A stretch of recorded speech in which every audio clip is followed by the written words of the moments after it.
તો વાત કરીએ આમોદની તો આમોદ શહેરના ભરૂચ જંબુસર મુખ્ય માર્ગ પાસે આવેલા જર્જરિત એસટી ડેપોની જમીન દોસ્ત કરી અને નવીનીકરણ કામમાં જે ગોબાચારીના ખંકાટ ઉઠ્યો છે ત્યારે લાખો રૂપિયાની સરકારી ગ્રાન્ટ હેઠળ ચાલી રહેલી કામગીરીમાં મટીરિયલની ગુણવત્તા અને કોન્ટ્રાક્ટરના વર્તન સામે ગંભીર સવાલો ઊભા થયા છે।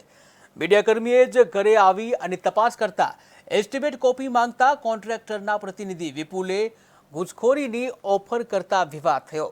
સમગ્ર ઘટના કેમેરામાં કેદ થતા હવે પ્રશ્નો ઉઠી રહ્યા છે કે કામગીરી કેટલા પ્રમાણમાં પારદર્શક છે।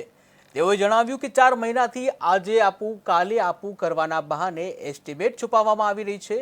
ત્યારે હદ તો ત્યારે થઈ કે જ્યારે ડ્રેનેજના તળાવમાં ખોદેલી જે ગંદકી છે, ખોદી લવાયેલ જે ગંદકી, પીળી માટી અને ભરાતી જોવા મળી છે, ત્યારે જે કામગીરીની ગુણવત્તા સામે પણ ગંભીર શંકા ઊભી કરી રહ્યું છે। આ ઉપરાંત શહેરના નગરપાલિકા અધિકારીએ માટી ભરવી અને જે વાહનો છે, માટી ભરાતા જે વાહનો છે અટકાવ્યા હતા અને જે બાદમાં મુક્ત પણ કરવામાં આવ્યા છે। જો કે હજી સુધી કામ અંગે કોઈ ખુલ્લો બોર્ડ લગાવવામાં આવ્યો નથી કે કઈ ગ્રાન્ટ હેઠળ અને કયા અંદાજપત્રથી કામગીરી ચાલી રહી હતી।